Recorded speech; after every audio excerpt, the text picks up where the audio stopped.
আমি এখনো বিলিভ করি যে ব্যবসাটা আসলে শুধু ক্যালকুলেশন না, ব্যবসাটা আসলে একটা প্যাশনও। হ্যাঁ, ডেফিনেটলি মনে হয়েছিল যে আসলে এইটা এটা মানে করতে হবে। হ্যাঁ, we have to be successful.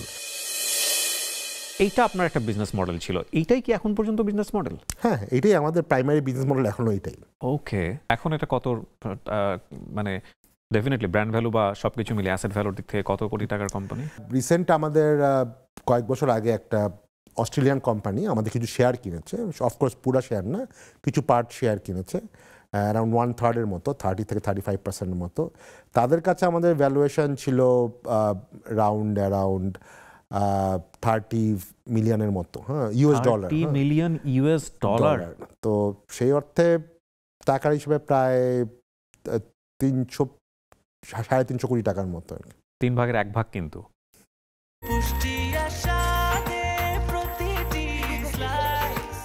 Breakfast, tiffin কিংবা স্ন্যাক টাইমে মজাদার আয়োজন মানে অল টাইম ব্রেড।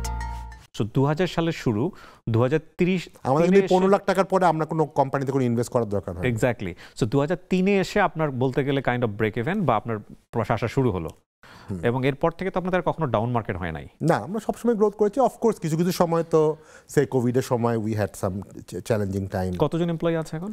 আমাদের এখন প্রায় 300-র মতো এমপ্লয়ি আছে। 300-র মতো এমপ্লয়ি। সো আপনারা কখনো জব সার্চ করতে হয় নাই এটার বাইরে?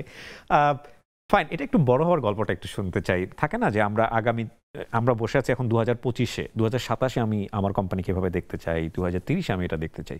সো আপনি 2003-এ বসে আপনার তো একটা মাস্টার প্ল্যান ছিল যে ভবিষ্যতে এটা এই জায়গায় যাবে যদি আমরা ভালো করে এফোর্ট দিতে পারি। ফ্র্যাঙ্কলি আসলে ওরকম মাস্টার প্ল্যান ছিল না। মানে আসলে থাকে না যে অনেক সময়, যদিও অফকোর্স এমবিএ করেছি, অনেক কিছু এইসব জিনিসপত্র নিয়ে পড়াশোনা করেছি, বাট অনেক সময় আমি এখনো বিলিভ করি যে ব্যবসাটা আসলে শুধু ক্যালকুলেশন না, ব্যবসাটা আসলে একটা প্যাশনও। হ্যাঁ, ডেফিনেটলি মনে হয়েছিল যে আসলে এইটা মানে করতে হবে। হ্যাঁ, we have to be successful. তো এইখানে আমাদের আসলে যা ইনভেস্টমেন্ট ছিল, আমরা জানতাম যে আসলে আমরা এই যে 10-15-20 লাখ টাকার বেশি আমরা ইনভেস্ট করতে পারবো না, আমাদের তো ক্যাপাবিলিটি নেই, ব্যাংকও টাকা দিবে না, আর আমাদের ফ্যামিলিও কত আর টাকা দিবে। হ্যাঁ, তো এই জন্য মনে হয়েছিল যে যেই অল্প টাকাটা আছে সেটাকে খুব বেশি সময় ধরে, মানে যেটা বললাম ম্যারাথনের মতো বেশি সময় ধরে আমাকে ব্যয় করতে হবে। এই জন্য কিন্তু আমরা প্রথম 4 বছর কোনো অফিসও ছিল না, বাসা থেকেই ছিল। কারণ আমরা জানি যে আমি একটা যদি অফিস নিতাম, আমার যা অল্প টাকা আছে সেটা খরচ হয়ে যেত, আমি তো এখন প্রফিট হব না, মানে তখনও হওয়া ডিফিকাল্ট ছিল। তো ওই জন্য আসলে ওই জিনিসটা হেল্প করেছিল যে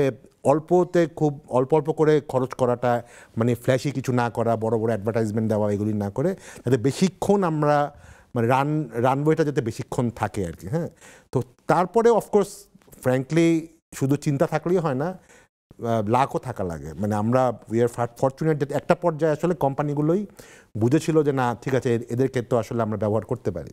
তো তখন আমাদের রেভিনিউ হয় শুরু করলো, তারপর থেকে আমাদের সমস্যা হয় নাই। বাট স্টিল আমি মনে করি আমাদের মতোই অনেকে তো শুরু করেছিল এই ব্যবসা না হলেও অন্য ব্যবসা, কোনো কারণে হয়তো লাখটা তাদেরকে ফেভার করেনি বলে একটা পর্যায়ে তারা আসলে ছিটকে যেতে হয়েছিল। আমাদের ক্ষেত্রে লাখটা ফেভার করেছিল, তো সেই জন্য আমরা তো এখন টিকে আছি।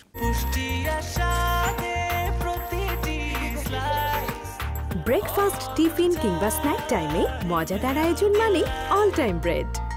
কখনো কি এরকম হয়েছে যে কোম্পানি নিয়ে আপনি খুব চ্যালেঞ্জের মুখে পড়েছেন?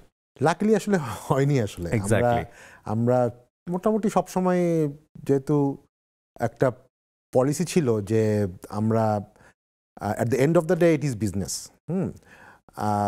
কারণ বিজনেসে করতে হলে আমাদেরকে প্রফিট থাকতেই হবে, কারণ প্রফিট কিছু না করলে আমরা এই যে আপ ডাউন যদি হয়ও তাহলে আসলে মানে ইট উইল অ্যাকচুয়ালি হিট আস। এমন যেমন যেটা বললাম যে কোভিডের সময় কিন্তু অনেক কোম্পানি, অনেক লোকজনকে ছাঁটাই করতে হয়েছিল, কারণ ব্যবসা খারাপ ছিল। অফকোর্স আমাদেরও তো ব্যবসা খারাপ ছিল, কিন্তু আমাদের কিন্তু কখনো মানে কাউকে, একটা ছেলে বা একটা মেয়েকেও মানে চাকরি থেকে সরাতে হয়নি, কারণ আমাদের একটা প্রফিট কিন্তু সবসময় ছিল, আগে থেকে ছিল, এখনও আছে। হ্যাঁ, কোনো সময় প্রফিট হয়তো আপ হয় বা ডাউন হয় ওভারঅল মার্কেট ইকোনমির উপরে, বাট কখনো আমরা ওই যেটা বললাম যে 2003-4 সালের পর থেকে সবসময় কিন্তু আমরা কিছু না কিছু প্রফিট সবসময় করে আসছি।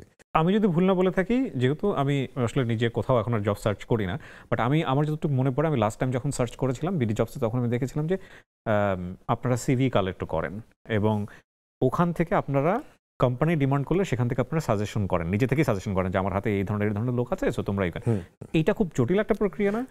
এটা আমরা যেটা করি, অনেক সময় কোম্পানিগুলো নিজেরাই জব পোস্ট করে দেয়, তখন অ্যাপ্লাই টু দেম, হ্যাঁ লোকজন তো অ্যাপ্লাই করেই। তারপরেও কোনো কোনো সময় কোম্পানিগুলি বলে যে না, আমি তো আসলে দিয়েছি, মানে অ্যাডভার্টাইজমেন্ট দিয়েছি, কিন্তু যেগুলো অ্যাপ্লাই করেছে আমার ঠিক রাইট ক্যান্ডিডেটটা পাইনি। যখন কোম্পানি আমাদেরকে বলে, তখন আমরা আমাদের যে বড় ডাটাবেজ আছে সেগুলি থেকে আবার সার্চ করে এবং ওই ক্যান্ডিডেটদের কাছে বলে যে এরকম একটা কোম্পানি লোক চাচ্ছে, তুমি ইন্টারেস্টেড কিনা। হ্যাঁ, তখন দেখা যাবে ইন্টারেস্ট হলে আমরা তাকে ফরওয়ার্ড করি। তো এই টাইপের সার্ভিসও আসলে আমরা ইভেন উইদাউট এনি অ্যাডিশনাল কস্টই আমরা দেই আর কি। তো এই জন্য কোম্পানিগুলো আসলে দে ফিল দ্যাট না, ওরা তো আসলে আমাদেরকে চেষ্টা করছে, আমাদের পারপাসটা সার্ভ করার চেষ্টা করছে। দ্বিমুখী একটা কমিউনিকেশন, যেটা কোনোভাবেই পত্রিকার মাধ্যমে বা ওই অ্যানালগ সিস্টেমে সম্ভব না। আমাদের একটা টিমই আছে, প্রায় 20-25 জনের একটা টিমই আছে যারা এই কাজটা করে, যে ডাইরেক্টলি যারা অ্যাপ্লিকেশন করার পরেও এনাফ মানে স্যাটিসফাইড হচ্ছে না, তাদেরকে এই সাপোর্টটা দেওয়ার জন্য। বিউটিফুল। এই যে সিভির প্রসঙ্গে আমাদের এখানে চলে আসলো, মেজরিটি যদি পোর্শন আমি বলি, আমরা নিজেরাও কখনো কখনো এমপ্লয়ি সার্চ করি, সিভি একটা গ্রেট প্রবলেম বাংলাদেশের জায়গাটাতে। মানে সিভি ধরলে বোঝা যায় না যে আসলে কোথায় কোন অবস্থায় আছে তার স্ট্যাটাস।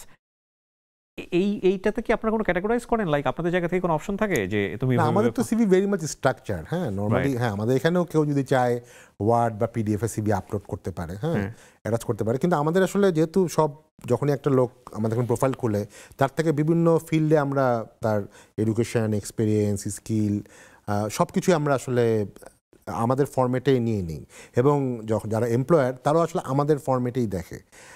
আসলে অনেক ক্ষেত্রে এই সম্পর্কে একটা মানে অনেক জব সিকারেরও একটা ধারণা আছে যে সিভি রাইটিং বা এই জিনিসগুলো বা সিভির বিউটি এগুলি আসলে ইম্প্যাক্ট ফেলে। অফকোর্স ইম্প্যাক্ট ফেলে, একবারে ফেলানো তা না, কিন্তু বেশিরভাগ ক্ষেত্রেই কোম্পানিগুলো আসলে খুব বেসিক ইনফরমেশন চায়, এবং তাদেরকে যদি দেওয়া হয় যে খুব সিম্পল একটা স্ট্রাকচারে, এবং আমাদের ক্ষেত্রে কোম্পানিগুলো আসলে বিভিন্নভাবে সার্চ করে, সে তার এজ দিয়ে সার্চ করছে, তার মানে কোন ইউনিভার্সিটি থেকে বা কোনখান থেকে, খুব ইজিলি সার্চ কিছু টুলসও আছে। তো এগুলি আসলে আজ থেকে 10-15 বছর আগে একটা সিভির যে লুক অ্যান্ড ফিলের যেই ইম্পর্টেন্স ছিল, এখন কিন্তু সেই লুক অ্যান্ড ফিলের ইম্পর্টেন্সটা অনেক কমে আসছে। কারণ এখন সবই তো আসলে ডেটা ডিভেন, সবই ফিল্টার, সার্চ, অনেক কিছু আছে আর কি।